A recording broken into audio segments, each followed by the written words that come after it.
Okay, so good afternoon, everybody. Welcome to the second session, parallel sessions of today's digital symposiums on linguistic landscapes, organized by Dickler University and also um, Texas Christian Universities in the US. So in these sessions, my name is Kristian Putra. I am from Prince Sattam bin Abdulaziz University in Saudi Arabia, as well as from Universitas Sebelas Maret, Indonesia. I will be acting as the moderator as well as the presenter for today's sessions. So thank you so much for Osman Solmas for giving me this opportunity. So today we are going to present a topic entitled Maintaining Multilingualism at Home, School, and Public Spaces in Surakarta, Indonesia. So I will be presenting with three colleagues of mine from Indonesia, Fatimah Zahro Assidiq, Ummu, Haniah, and also Dian Octavianah. And all of them are from Universitas Sebelas Maret, Indonesia. And now, where is it? So all of us are from the city of Surakarta, Indonesia. So if you see on the map, this is located in the island of Java, one of the biggest cities in the province of Central Java, Indonesia. And this is also the home of Javanese Sultanate. So if you can see here, this is the palace of the Javanese Sultanate. So in addition to the one located in Yogyakarta. So if people are talking about Javanese, then people will always refer to Surakarta and Yogyakarta, the two biggest cities in the Javanese communities. And then those two sultanates are playing a role, an important role as the gatekeeper of Javanese cultural traditions. And ethnically, the majority of the populations in Surakarta is Javanese people, and we are speaking Javanese. And people still speak Javanese on a daily basis, but just in informal setting, except in the Javanese Sultanate. So when you see a lot of event in the Javanese Sultanate, everything will be done in Javanese. But if you see the event done by the government of Surakarta, and also by the university or the other official government, it will be done in Bahasa Indonesia or Indonesian language, which is the official language of Indonesia. And now I will try to move on Indonesian language policies and also the issues. So in total, Indonesia has 652 indigenous languages, and it's number 2 in the world. So number 1 is Papua New Guinea, and number 2 is Indonesia. So this is based on the data from the Ministry of National Education of Indonesia in 2018.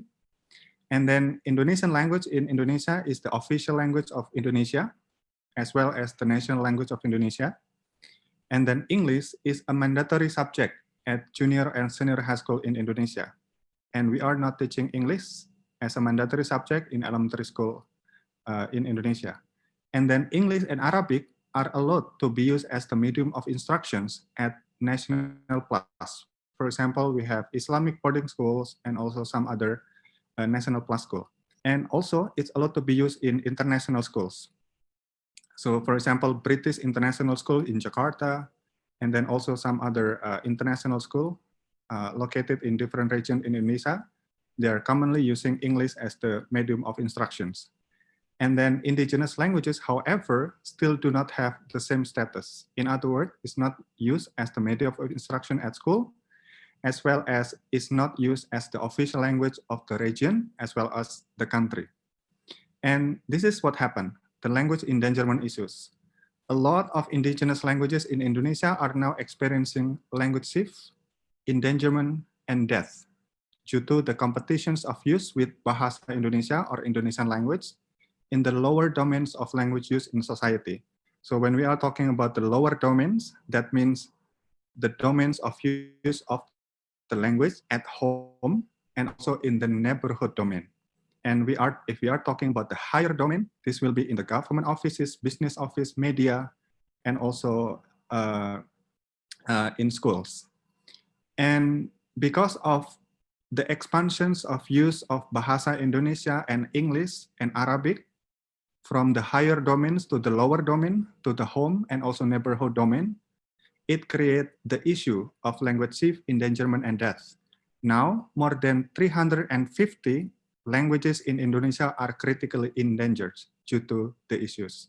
So today, the panel is to portray the complex issues of multilingualism represented in visible written signs in the city of Surakarta, Indonesia, at home, schools, and public spaces. So in general, we are speaking Javanese colloquially, we are speaking Indonesian language in the office, and then we are learning English at schools, as well as some people also speak Arabic. So those languages will be discussed further in our presentation. So I will start with Fatimah Zahro Assidiq talking about linguistic landscapes, and then Ummu Haniah about linguistic schoolscapes, and then Dian Octavianah will talk about linguistic homescapes. So now I think I will try to, let's see. Oops, okay. So now I will try to share the floor to Fatimah Zahro Assidiq. Please go ahead and then share your result of research in linguistic landscape in Surakarta, Indonesia. Thank you so much, Mr.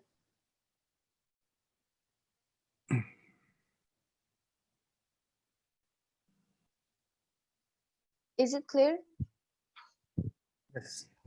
It looks good. Okay, good afternoon, everyone. And my name is Fatimah Zahro Assidiq, and I will start this panel sessions today by sharing my research about linguistic landscape in the three main roads in the city of Surakarta, Indonesia. And let me begin this presentation with some background information of Surakarta. Surakarta, which is also known as Solo or Sala, is homeland of the Javanese. And then the use of Javanese here is called as the Surakarta or Solo dialect. And the dialect is considered as the standard Javanese dialect because in this Javanese, they have a top rank of the hierarchical status, and the status has a three level of speech, namely Ngoko, and then Madya and Krobo. And those three levels of speech are symbolized by the politeness. And the use of this level of speech influenced by social status factors, the number of speakers, and the functions played by the language. For example, like when we use a Ngoko Javanese, it happened when we speak with the people that we have in the same age, or we speak with our friends. And then for the Madhya, sometimes Madhya is like a Ngoko, but it is more polite than a Ngoko. And for the Kromo here is the highest level of the three level of speech, and we use a chromo to speak with the other people or with our parents, and then our teacher and the respected people. And then if we talk about the use of a Japanese in a solo, the use of this language is influenced by Sultanate of Surakarta and the kingdom at Pura Mangkunegaran. And now I will move on to the issue about the Javanese language. Javanese here has an official status, but it is only from the Javanese Sultanate, but not formally in the government of Surakarta or a province. And nowadays, Javanese is experiencing language shift. It happened because there is an expansion of the use of Javanese into Indonesian language. And then when children or adolescents speak in their home or in their environment, they will use Indonesian rather than use Javanese. And then when they speak with the Javanese, they will use Ngoko Javanese rather than use Kromo Javanese. And when I asked them why they use Ngoko rather than Kromo, they answered that when they speak with the Kromo language, they will find some difficulties to use the language.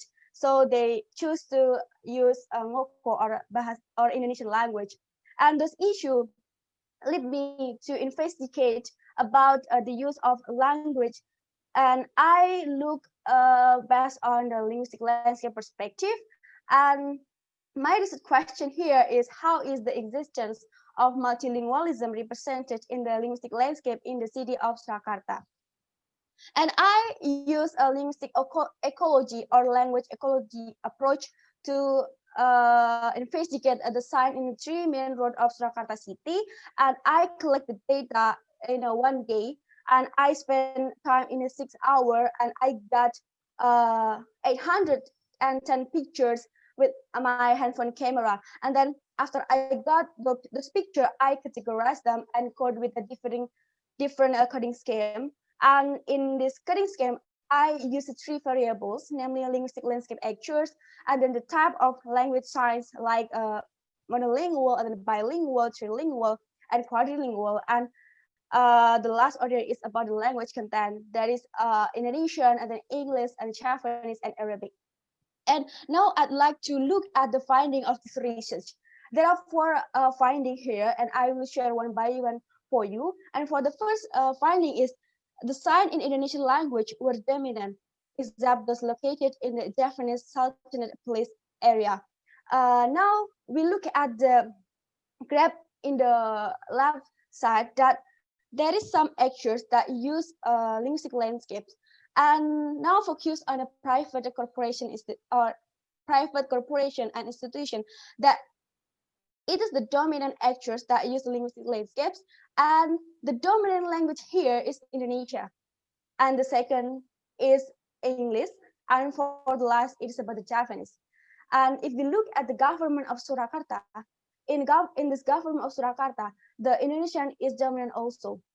And if we look at the Sultanate of Surakarta, the Javanese is the highest rather than the Indonesia. And if you look at the government corporation, Indonesia is the highest rather than the English and the Javanese.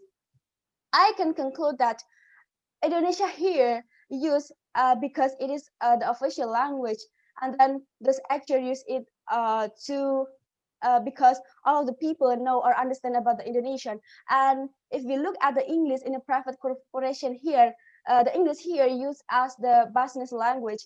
And then if we talk about the Javanese language here, the Javanese is used by Sultanate of Surakarta. It is to prevent the language itself. And for the next finding, it is about it despite the multilingualism existence.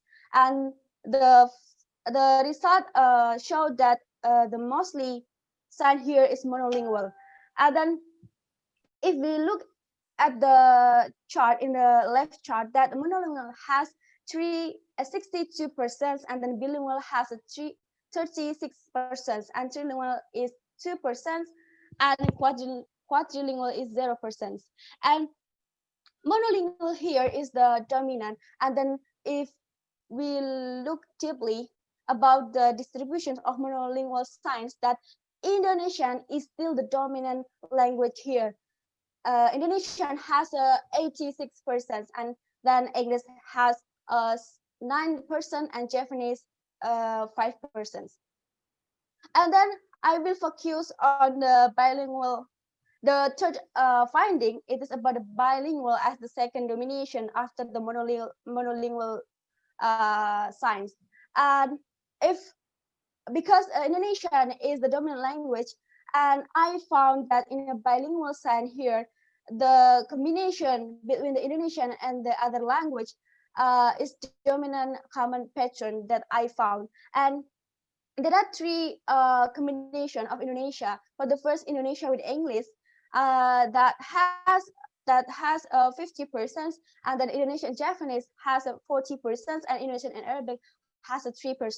And when I conduct interview with the Japanese people, why it can happen, why Indonesian and the combination of Indonesian and English higher than the combination of Indonesia with Japanese, because there are so many visitors that come to the Solo, and then if the sign is in a Japanese signs, they will get some difficulties to understand about that, because Japanese language is only understood by the Japanese people. And for the last point about my finding here is about the writing system used in Japanese signs, that it is varied depending on the location of the signs. And if you look at the distributions of Japanese signs, in the red color, there is a kawi. Japanese signs that write in a Kawi alphabet has a 53% that if you want to know these signs, we can go to the street signs like government offices. And for the second one, it is about the Roman alphabet. Roman alphabet here has a 41%. Then Roman here we can found it in public places such as train stations and the other public places.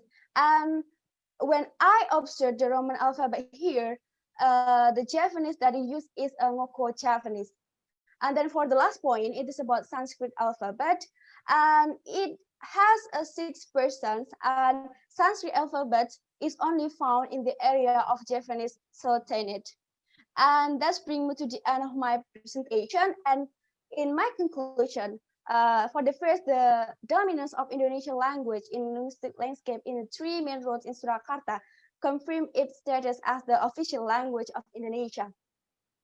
And then the second point is the appearance of English as the second most used language in linguistic landscape in a private corporation and institutions that relates to the socio-economic benefit, because there is a belief that English is global and it gives the value for this corporation when they use English. And for the third point is about the presence of Japanese in linguistic landscape is surprised by the presence of Indonesian and English linguistic landscape. And for the last point, it is about the Arabic. The use of Arabic in linguistic landscape is not very visible, at least in the survey area. And that's all I have to say about my research. And thank you so much for your attention. And I will give back to Mr. Kristian. Thank you. Okay. Thank you, Fatimah Zahro. And now let's move on to the second presenter, Amanda Ummu. Are you ready? Yes, sir. Can you hear my voice? Yes, very clear. Okay. I'll try to share my screen first.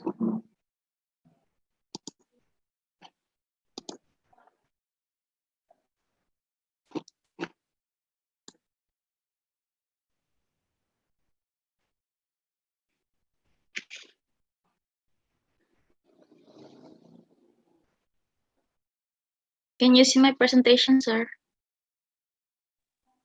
Yes, I can see. Okay. Okay, I will start the presentation.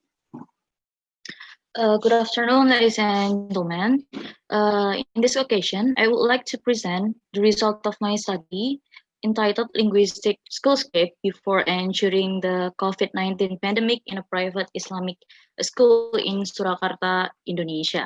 And I'm Amanda here as the presenter, as the representation of Universitas Sebelas Maret, Indonesia. And first, I will explain the context of my study. Some Indonesian schools try to promote bilingualism and multilingualism to be engaged in the international exposure due to the great demand in modern era. The first is public school. It had RSPI or Pioneer International Standard School, but then the program was revoked in 2013 due to the teacher language ideology issue. And then the second is private school. In Indonesia, there are two kinds of private school. The first is National Plus. Usually in the National Plus school, the school will add some language in their subject, such as Arabic or then Chinese. Then the second kind of private school is international school that really optimize the English.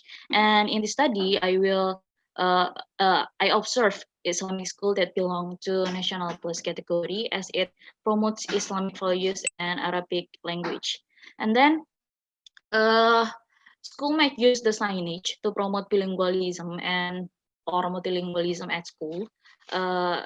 Like what said by Draper 2010, the signage can create language learning environment, and as said by Jonas and Korter, it can provide language input or source for language input. And then as we know that the students spend most of their time in the school, so they encountered the signage as the direct reference to the written language. And in practice, students will read sign in the public places first before they learn how to read text in book.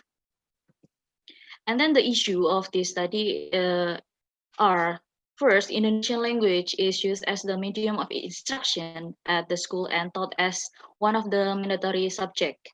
And then the English, it was used to be the medium of instruction too at the school until 2013. But then in Indonesia, there is a change in their curriculum. So the school decided to teach English just as the mandatory subject, not as the instructional medium of instruction. And then similar to English, Arabic is also one of the mandatory subject at the school and used to support students to Holy Al-Quran recitation.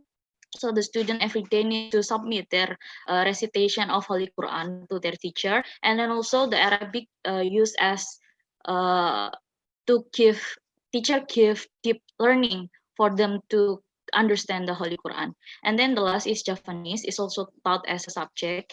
However, the Javanese have imbalanced hours in the teaching and learning process because Javanese just spend 2 hours per week, and meanwhile English and Arabic spend 4 hours a week. And then the research question here is, how does the school maintain the existence of the four language and at the linguistic schoolscape? I will explain the setting of this study first. I observed a private Islamic school with the Slogan Islamic, cultured, and internationally oriented. And the reason why I choose the private Islamic school, because the school has good reputation, and also it is quite famous in Indonesia, that have many branches in the big city in Indonesia, such as Jakarta. It is the capital city of Indonesia, and also Yogyakarta, Surabaya, and also Surakarta itself. And then the background of the students there, they are mostly coming from the Javanese family, and then they also live in Solo, but the students use Indonesian language to have daily conversation with their friends and also their teacher. And the focus of sign in the study is in the visible written signs at the school, such as in a hallway, stairwell, and also outside the building, but I exclude the classroom. And then from this study, I collect 46 linguistic schoolscape before the pandemic and 110 signs of during the COVID-19 pandemic. And I also conducted interview with the teachers, students, and principals, parents, and visitors to ask the clarification about the primary data. And the data analysis procedure, I classify the sign into top-down or bottom-up, and then I categorize them into monolingual, bilingual, or multilingual. And then the last, I cross-checking all the data to the support analysis. And this is the first finding, signs at the school before pandemic. As you can see here from the table, before pandemic, the sign using English has highest percentage, and the last language used in sign is Arabic and Bahasa Indonesia. And then in the second finding, you can see at the table that signs at the school during pandemic, the highest language used in the signs is Indonesian language, the highest rate, and the last percentage is English, Arabic, and Indonesian language. So this is the comparison of the diagram. As you can see here in the pie diagram, before pandemic, the English dominating the science, and also during pandemic, the language that dominated science is Indonesian language. Okay, we come to the discussion, the reason why it happens. There is high percentage of bilingual English and Arabic linguistic schoolscape that reflect the school mission and slogan. As I said before, the slogan of the school is Islamic, cultured, and internationally oriented. So the the high percentage of using English is because of they apply their slogan, or they have what is it, work on their slogan, in line with their slogan. And then there is a strong relation between Islam, the religious ideology, and Arabic language based on INA 2019. As we can see before, that Arabic also has high percentage in the exposure in the science, because it is in line with their ideology with Islamic school.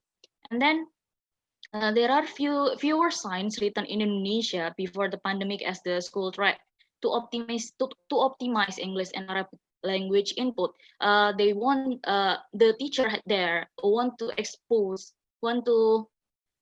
their student with English and Arabic in order to make them learn the second language or the foreign language. And then after during the pandemic, there is a significant increase of use of Indonesian language in the science, because when the emergency condition, the school needs to give important message to provide clarity for the people at the school on COVID-19 health protocol. So Indonesian language dominates the science. And then also the green color dominates at the school, as it represents the color identical to Islam. As we know that green color in Islam is the color of the prophet and is considered sacred and in Islam. And also I will show you the linguistic schoolscape before COVID-19 pandemic. So they are the signs created by students before the pandemic, because they were encouraged by the teacher to make English poster to promote English in their school. And this is the signs during the COVID-19 pandemic, and they are mostly use Indonesian language, and the posters in English was removed. And why this is happening? Because the teacher think that the people at school can understand well with the COVID-19 health protocol in Indonesian language. How can we put the English version? And then we come to the conclusion and implication. The sign in the Islamic private school displayed three kind of language: English, Arabic, and Indonesian. Meanwhile, Javanese signs were not available at all. And then English exposure here to show the identity of the school as an internationally oriented school. That's the slogan of the school. And then Arabic exposure here is to show the identity and ideology of school as an Islamic school. And then minimum exposure of Indonesia before COVID pandemic is due to the school's global and Islamic ideology, and the increased use of Indonesian language during COVID-19 is to make to provide clarity for the readers. And then the last, linguistic schoolscape at the school hold both informational and also symbolic function. And that's all my presentation. I'm looking for your feedback later. Thank you. I will give the time back to Pak Kristian.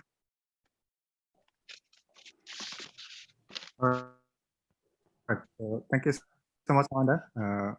Now, let's move on to the third presenter. Are you ready, Ms. Dian? Yes. Okay, go ahead. Okay.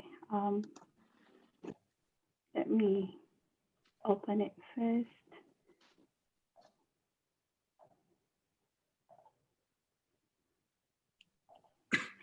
Can you see it?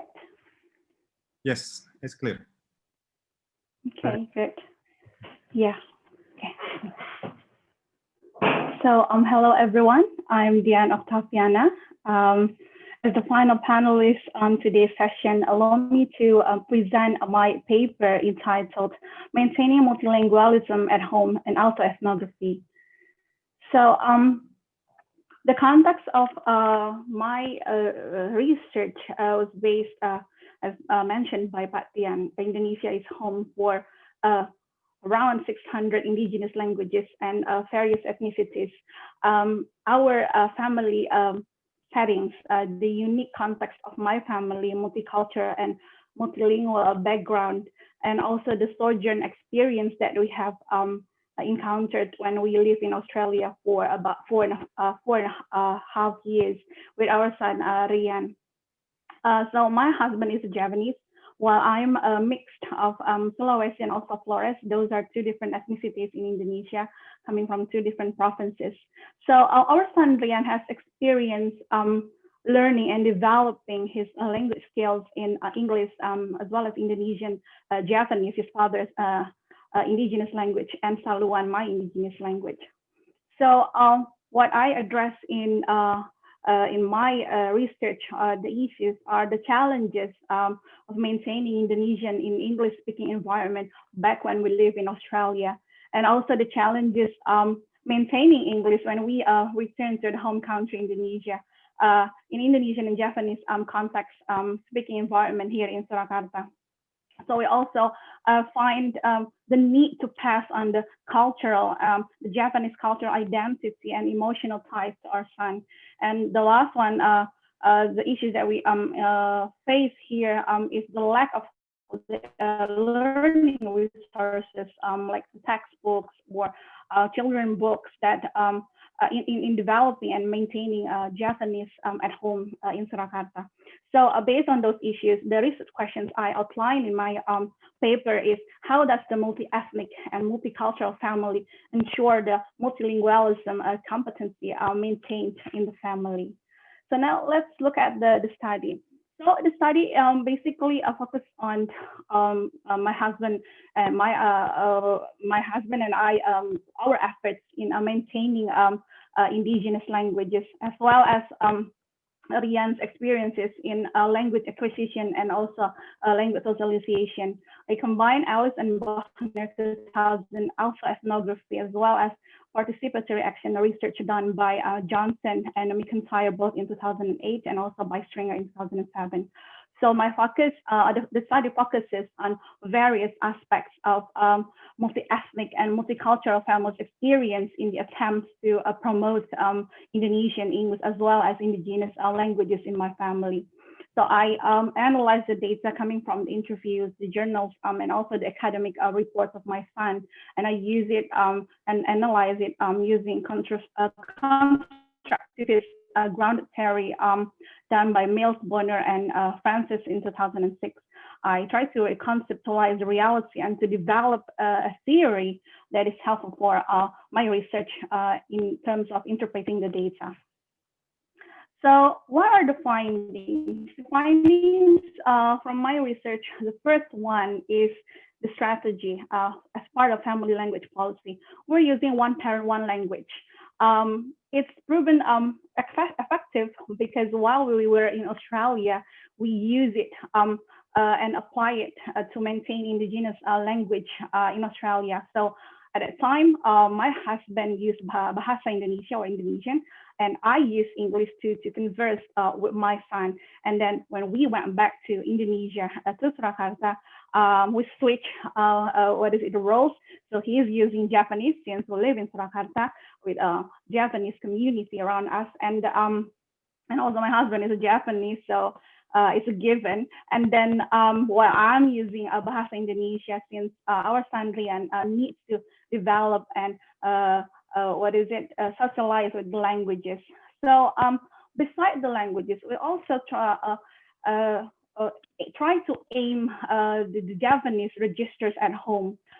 We teach the registers to Rian, so that which also embedded within the Javanese culture.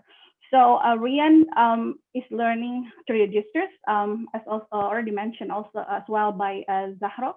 The first is Kromo, and then Madia and Ngoko.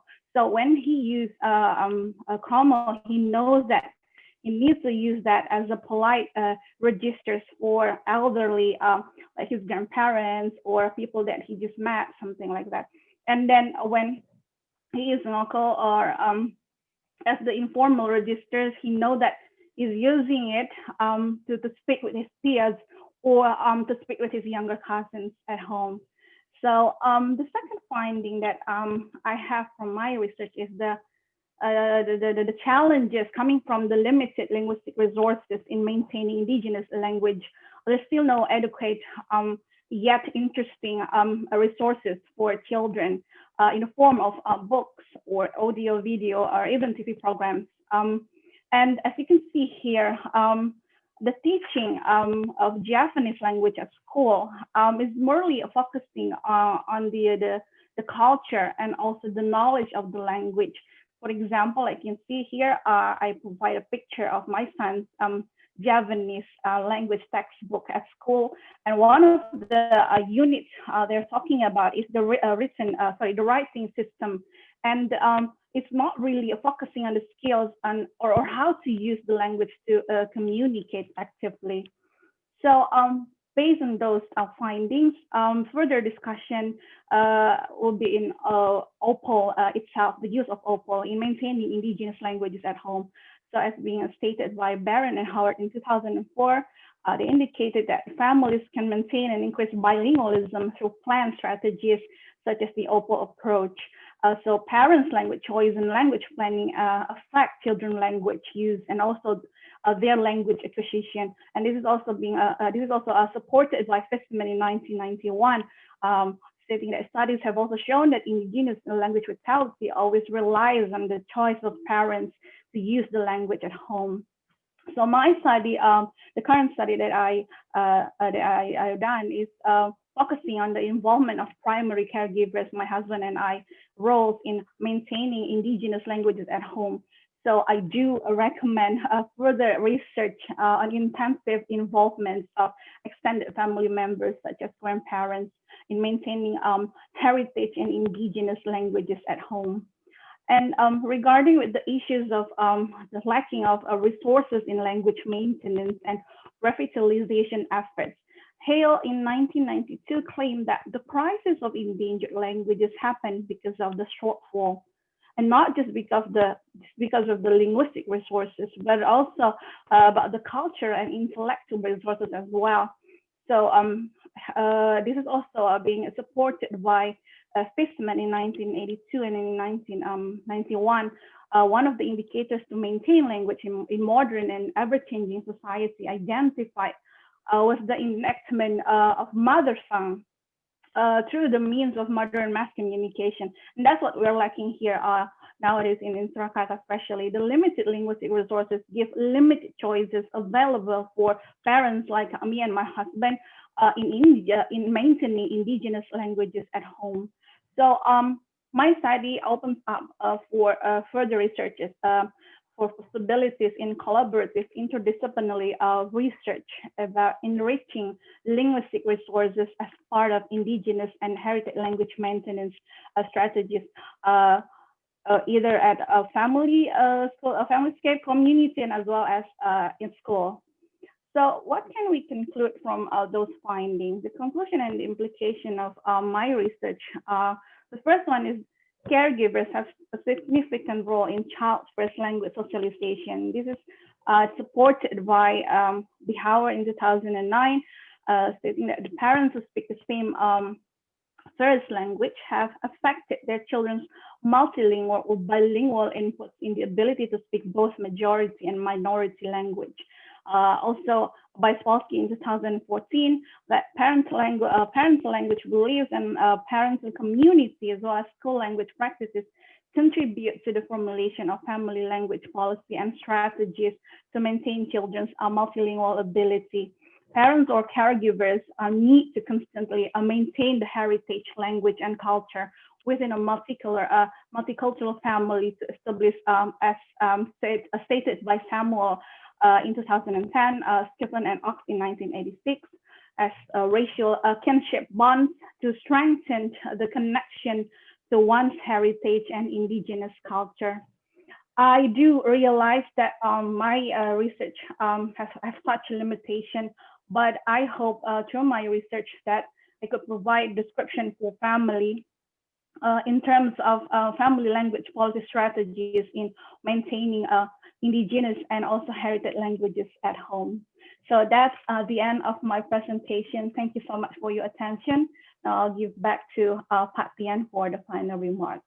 Thank you. Thank you so much, Ibu Dian. Okay, so, all right. Okay, thank you, Ibu Dian. And then I think I will now try to make the general conclusions of the sessions. So this is actually the general conclusions of what we have just presented by Zahro, Amanda, and also Dian. So Indonesian and English are found to be the more dominant language in written sign in public, even in predominantly Javanese-speaking community in Indonesia. So while Javanese is still deeply rooted in the daily life of the Javanese people, its representation in the linguistic homescapes, schoolscapes, and also landscape is still very, very minimal, or even unavailable, as you can see from Dian's presentations, due to the inequality of language status and also power. And what is the implications? So I'm going to talk about implications for pedagogical practices first. So Javanese, as well as other indigenous languages in Indonesia, should be given a place at schools, not only as a transitional language, but as a medium of instructions, for instance, in form of a mother tongue-based bilingual education program. So the aim of such program should be additive bilingualism instead of subtractive bilingualism. And then the implications for language policymaking. So Javanese, as well as other indigenous languages in Indonesia, should be given a status as the official language of the region. So if you look at the experience of Hawaii, for example, Hawaii is the official language of the state of Hawaii. And then the implications for further research. So there is a need to do further studies investigating how participatory action research that involves all the Javanese language stakeholders to do something together can be done. This needs to be done to address issues found at home, school, and communities. In other words, we need to do it together. So, and I think that's the end of our presentation. So, tasakur ederim. Okay, so now I will invite you to ask questions, comment, or criticisms, and we are looking forward to having a good discussions with all of you. So, if you have any questions, please raise your hand, or you can also write your questions on the chat box.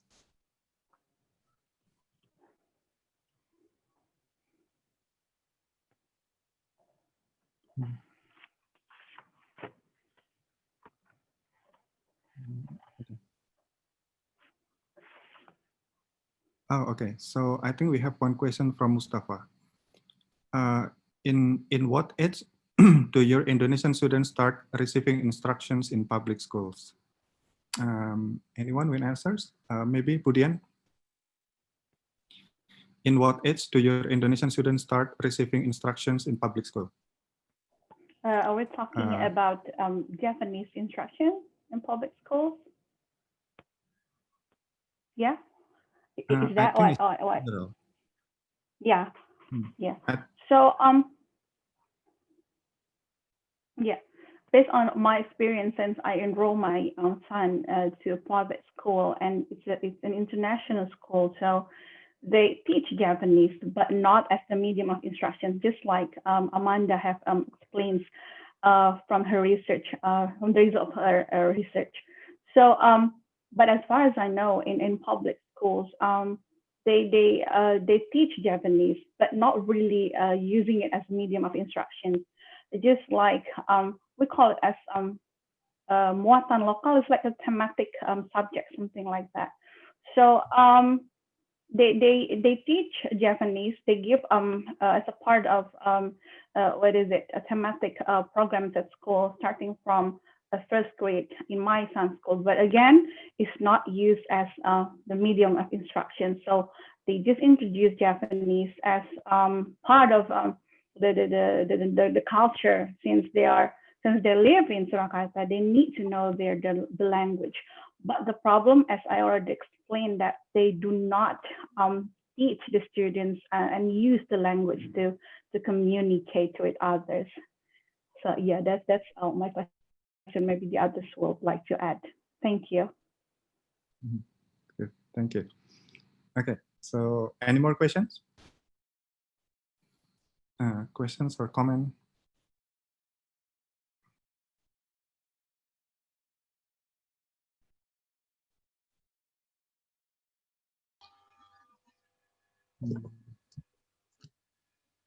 Okay, so we are still waiting if there is any.